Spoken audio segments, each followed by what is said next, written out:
This is Stanford Engineering's The Future of Everything, and I'm your host, Russ Altman. If you enjoy the podcast, please subscribe or follow it wherever you listen to podcasts. It'll help our audience grow, and it'll make sure that you never miss an episode. Today, KC Huang will tell us about the gut microbiome. There are trillions of bacteria living in our gut, all the way from our mouth, yes, to our anus. And those bacteria make molecules and have other processes that can affect our health in important ways. They are affected by our diet, they are affected by our exercise, and in turn, they can affect inflammatory disease and even our mental health. It's the future of the gut microbiome. Before we jump into this episode, please rate and review it. It'll help people understand what we're all about, and it'll also help them discover the show. So the gut microbiome is the set of bacteria that are living in our gut. All the way from the mouth to the end of the pipe in the anus, we have bacteria growing. It's easy to collect poop at the end of the day and at the end of the trail, but there's a lot that goes on between the time that we ingest something and when it exits.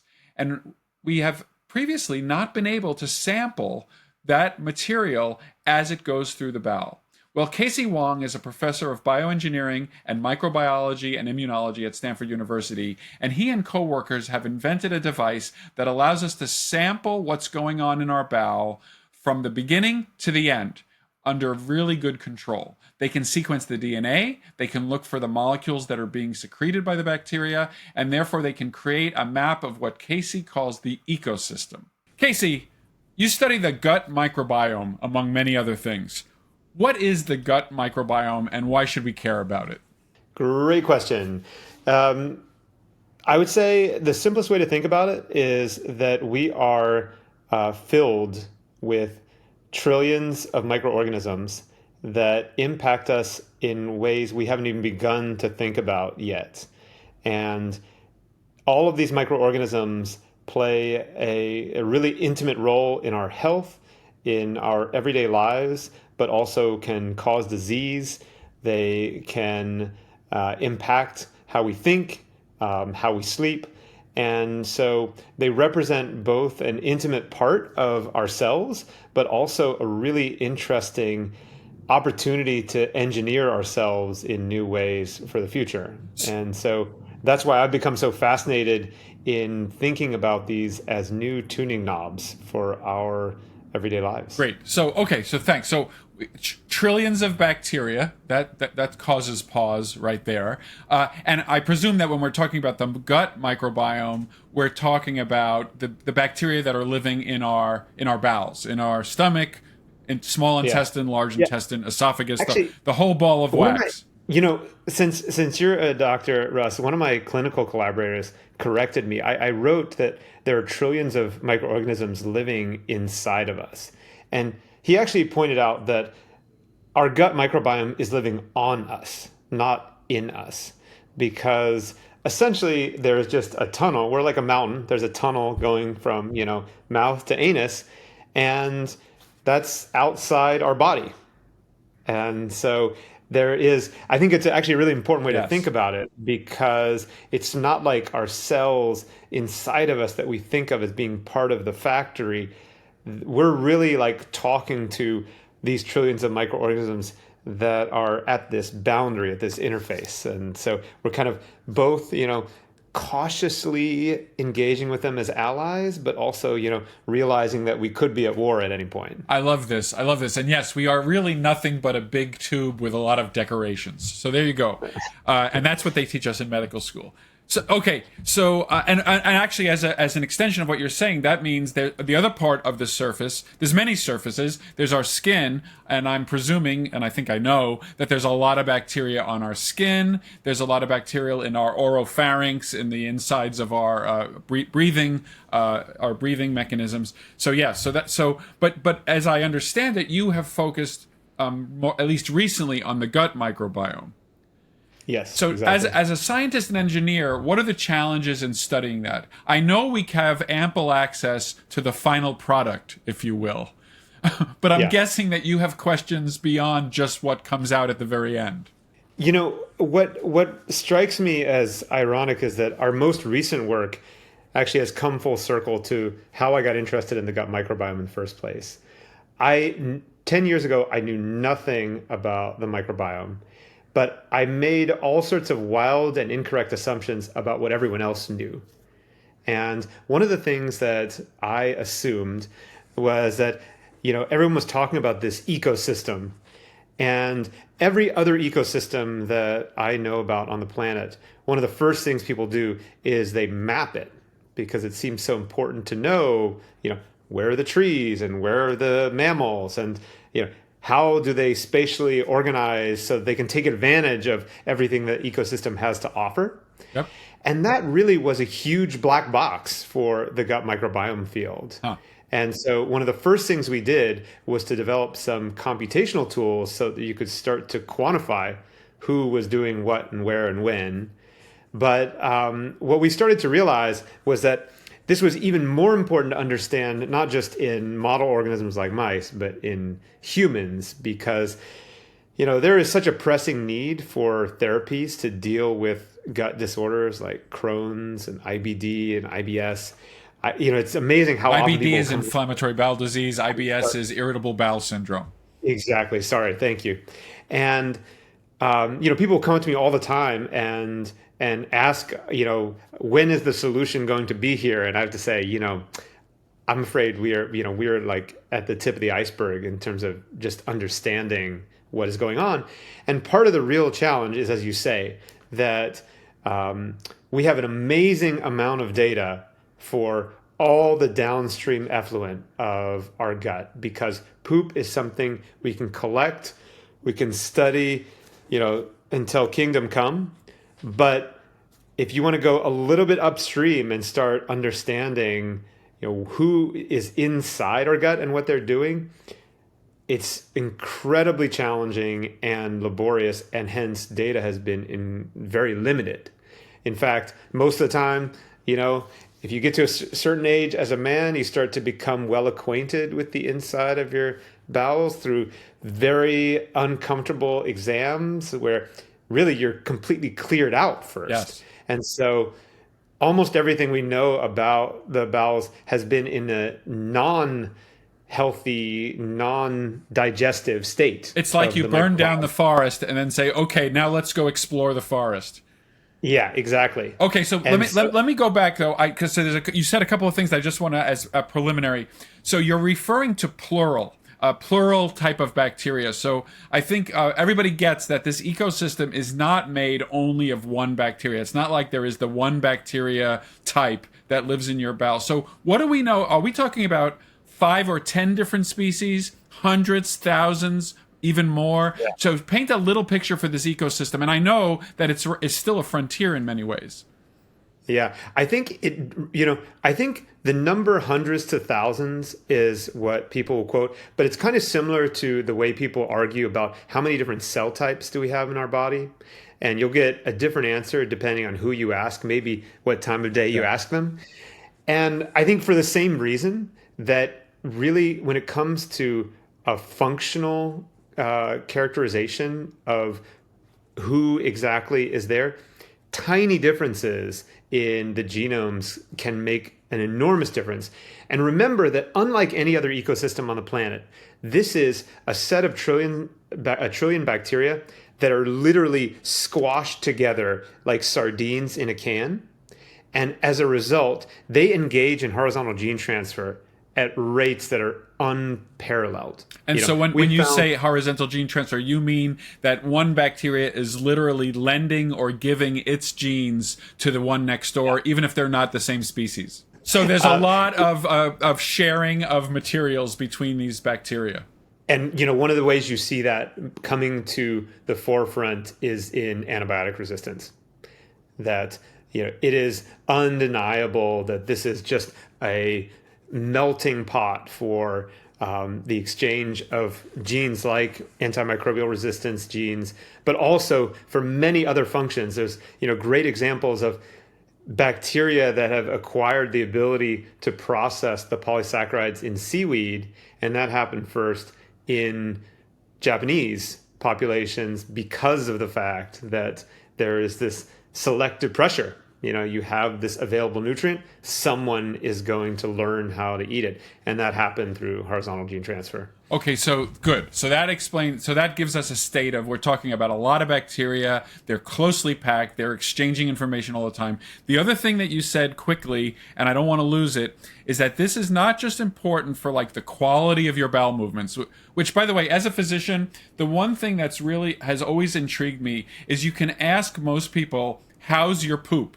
And they know exactly how to answer that question. Everybody knows what a good poop is, and by inference, they also know if there's something going on that is not normal. And so that's just a side conversation, a side comment about things that I've observed talking to patients. But you said brain function, diet, exercise, and then you also referred to antibiotics and other drugs. But tell me how, like, and I guess again, I understand these are frontiers, but how does the bacteria in my bowel affect my brain function? That's just kind of a showstopper. Yeah, I mean, I think once you really start to think about it, you should switch it into how could they possibly not affect your brain function? Okay. Right? So, after you eat lunch, you probably feel sleepy. I do. And that's because, your brain is a processing plant for metabolites, chemicals that are all over your body. And the amazing thing about the gut ecosystem is that not just that you have trillions of bacteria there and that they're closely packed, but there is a constant impetus for growth and motion and activity, right? Because it's also where all the food is going. Right. So there is the fuel for the bacteria to grow, to make things. And so I think even more than just saying there are 1,000 types of bacteria in your gut, it's the more staggering number is how many different unique genes are represented by those bacteria, and hence how many different types of proteins, small molecules can be made. And that's in the millions in any given microbiome that yours or mine. And so amongst those millions of metabolites that are being produced, it's kind of a given that you're going to have effectors that change brain function, and bacteria themselves will make metabolites that have been shown to modulate sleep patterns in model organisms like flies and mice. It's really that we're constantly talking to our environment, and they are part of the environment. Got it. That's how I think. Okay, so that really is good. And then I think just to kind of to boil it down, yes, it makes perfect sense as you described it, that we have these bacteria, they're creating these molecules just as a byproduct. Those molecules, even though, as you said, they're not really inside our cells, those molecules can get into our bloodstream, go to different parts of our body, and therefore modulate how we're thinking. What about exercise? You said exercise has an effect. Is the exercise affecting the bacteria, or is the bacteria affecting our ability to exercise, or probably is it going in both directions? It's a great question. There's a lot of recent studies about this. Actually, let me go back one step to return to what's inside of us, because for many years, I've been so fascinated with trying to get a closer look inside. And in a really funny way, we started to realize that humans are actually the best experimental model organism for this, because mice are so small. So even though we can do amazing experiments and they've been hugely useful for understanding the gut microbiome, actually going into the small intestines of mice is incredibly difficult, and there's just not very much material there either. Right. So recently, we published a paper that was really one of the most exciting things we have worked on, because it was an engineering project that opened up so many new doors. We collaborated with a guy named Dari Shalon, who is a sort of serial inventor. He was one of the inventors of the DNA, the microarray, and that know and love well. And when he started to get interested in the gut, he realized that we were kind of making things too complicated. There are companies that will sell you for $1,000 some device that will go in and make some measurements inside your gut. But, they've got a lot of electronics. There's things that can go wrong. They're big and bulky. And most importantly, they're too expensive to really deploy at a scale that lets you start to probe over time and over many people. And so we helped Dari develop this device, which is sort of elegant in its simplicity. All it is a tiny bladder that basically has a time delay before it opens in a different part of your gut. And then it has a one-way valve. It sucks up material and then closes off so that you can collect that when you go poop the next day. And the beautiful thing is that it's collecting what's there. And so you don't have to decide what kind of measurements you're going to do until you've got the material. And we've been able to use this to look at the proteins, look at the bacteria, look at the metabolites. And it's utterly fascinating because every single thing we look at, when we compare it to what we find in poop, it's totally different. And so what that means is that even if poop has been useful in trying to say, tell apart, how are these disease cohorts different from these healthy cohorts? We're not looking at what we think matters the most. Okay, so this is great. So this little floating bladder can get a sample of poop, if you will. Now I have to think about time, not distance. So I was thinking about, we're 3 feet down the colon, we're 7 feet down the colon. Yeah. Now it's about we're 10 minutes down the colon, we're 30 minutes down the colon. But these give me measurements of the poop as it's forming and as it's living its life. And therefore you can tell me, well, up at the top, I'm seeing these 1,000 bacteria, but over at the bottom, I'm seeing these 1,000 and they're different, or they're the same, but they're acting different, or all. And the other thing you just said that's very powerful is it's not just about getting the DNA. You can also get things like the small molecules that they're secreting.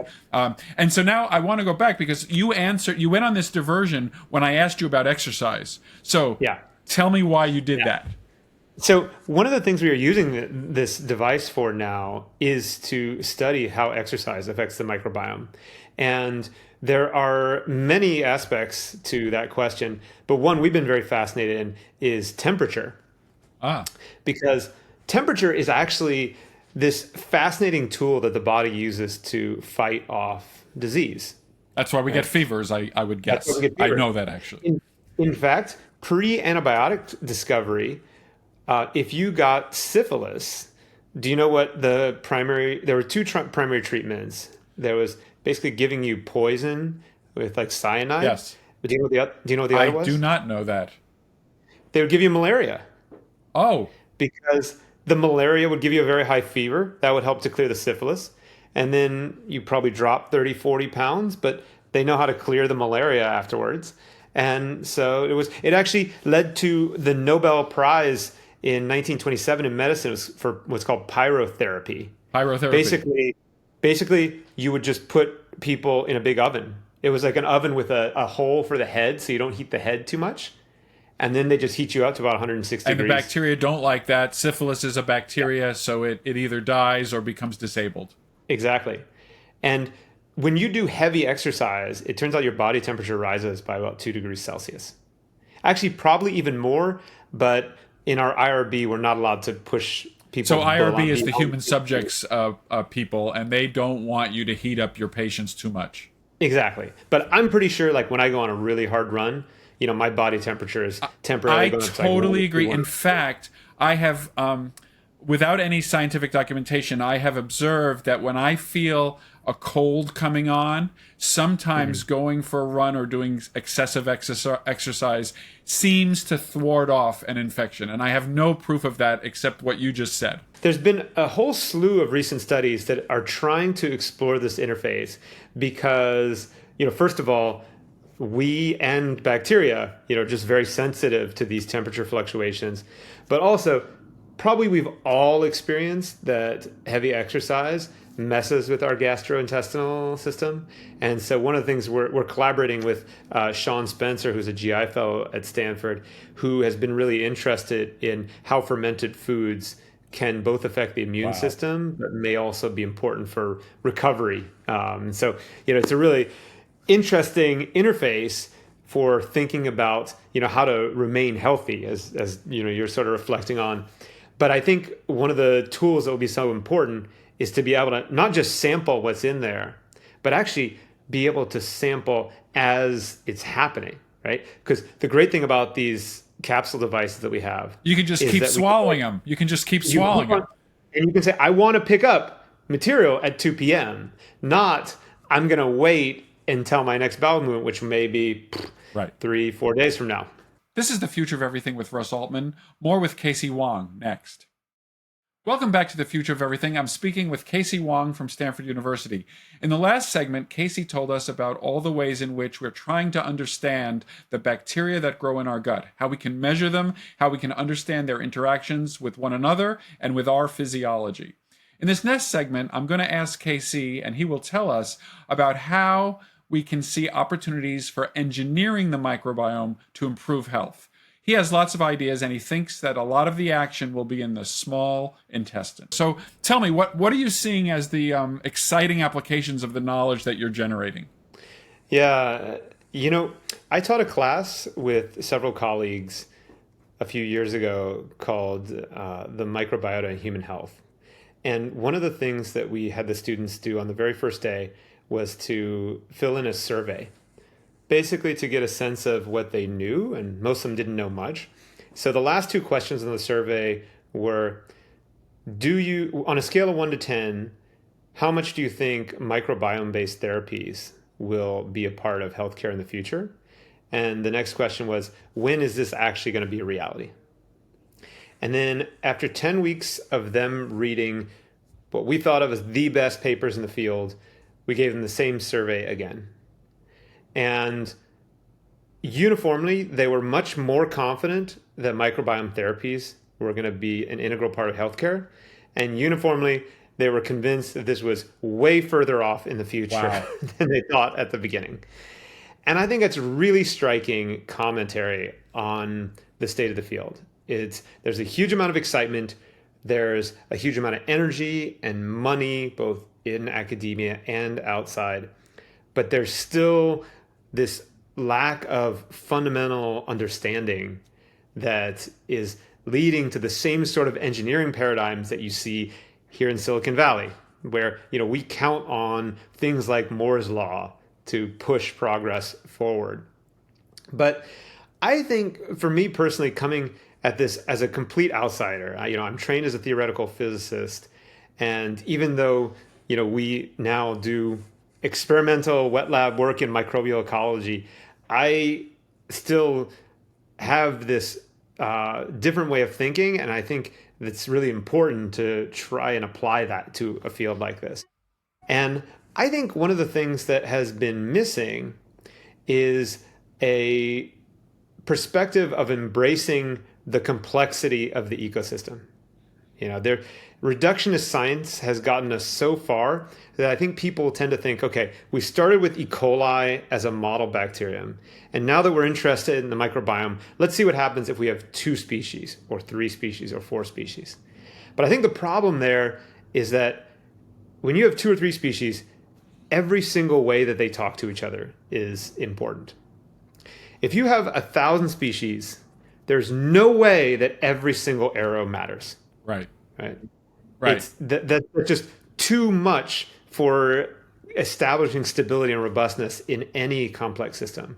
And that's why, if you talk to a cosmologist, they might say, oh yeah, I developed computational models of the formation of the universe. And, that's at a scale that, as biologists, we're like, wow, okay, that sounds harder than just, understanding. I study 1,000 bacteria in the duodenum. Yeah. But, of course, the reason why you can actually make a model for a universe is because you just identify the most important 2 or 3 variables. And so that's a perspective we started to take for thinking about consortia of dozens or even hundreds of species, where we say, let's just identify the one thing that is most important to these bacteria, and then figure out how that dictates who's going to be there and how they assemble. Yeah, I can see that, and especially if you're right about those variables. I mean, it'll be a little bit of trial and error, but if you're right, then that gives you a much more powerful knob to turn with respect to therapeutics and other applications, because you say, no, I don't have to change 1,000 bacteria with genetic engineering of all 1,000 of them. I just need to do something so that this variable goes up or goes down. Exactly. And I think and actually any of the listeners can probably guess what the most important variable is for Wow. bacteria in the gut microbiome. I mean, what do you think they care most about? Well, I think you gave a clue before. You said that's where all the food is. And I think for Exactly. bacteria, it's like money. Money is to humans as food is to bacteria. Exactly. Go where the food is. We've just finished a project where we took that hypothesis to its logical conclusion. We said, if nutrients are what they care most about, then we should be able to predict almost every interaction by understanding who is eating what. And then we measured the nutrient consumption landscape of every species in the consortium. We were able to then say, okay, this nutrient is being eaten by species 2, 7, and 14, Yep. and this one is being eaten by 4, 8, 11, and 36. And once we knew that competition landscape, we could actually build a model that successfully predicted the assembly of literally any subset of those species together. Does that also mean that if you know that a species is eating X, that you can toggle the level of that species by providing more X or less X? Yes, and that has been done, and it's actually one of the strategies that's being used by a company for putting in engineered bacteria into a human, boosting their levels, but then also being able to take the bacterium away when you don't want it anymore, once you've dealt with the problem. So listen, we only have a couple of minutes left, and this is a totally unfair question because you're still trying to figure this all out. But as a betting person, I'm gonna call you a betting person without actually knowing if you're a betting person. What are the diseases or the disease areas that you think are likely to be the ones that will be most influenced by an ability to manipulate the microbiome? So I know you're making bets here, and you're not ready to perhaps lay your life down on it, but I would really be interested in knowing what you know. Which diseases look like they are diseases of the microbiome? Yeah. Now that we've started to learn so much about the small intestine, I'm becoming more and more convinced that small intestinal diseases are where to go, because you've gone right to the source. Things like Crohn's are a direct interaction between the bacteria and the host, where we know that there are certain species that are starting to take over that shouldn't be there. And so our ability to start to design fecal microbiota transplants, consortia bacteria that you can put into someone's body and allow that to start to reconfigure the microbiome that is there, I think that is the frontier. So let me just ask you about that, if I could. Is it can we tell the difference between there's a disease in the colon and the bacteria are growing to take advantage of the disease, but the bacteria are not causing the disease? They're just taking advantage of the breakdown of the barriers and the inflammation. Or do we know that actually that bacteria are participating in the pathogenesis, in the development of the disease from the very start? I think you answered that question before when you said, there's got to be some give and take in both directions. Yeah. And, we see that so often, even in sort of healthy states. One of the things that one of my colleagues works on diet and the microbiome, trying to understand the role of fiber. And, he's put forth the idea now that eating too much fiber may be problematic because we no longer have all the bacteria that are supposed to be there to help us digest the fiber. And so it becomes a question of, are the solutions or the problems one of the presence of the bacteria, of the absence of bacteria that should have been there in the first place? Are they the host responding to that presence or absence? Probably the answer is all of the above. But I think the most exciting thing, the thing I want to leave the listeners with, is that there's going to be a frontier for human health where we can engineer our genomes, but that is far off in the future. The microbiome is part of our genome in some ways, and we can engineer that now. Yeah. And so every bit of understanding that we acquire is something that can be deployed in a very strategic and immediate way, because we do that every day anyway. When you eat broccoli, you are engineering your microbiome. You just don't know exactly how yet. Fantastic. Thanks to KC Huang. That was the future of the gut microbiome. You have been listening to the Future of Everything podcast with Russ Altman. If you enjoy the podcast, please follow and subscribe to it. Also, please rate and review and tell all your friends so that nobody is ever surprised by the future of anything. We have more than 200 interviews in our archive. Check those out because I think you'll find a lot of good stuff.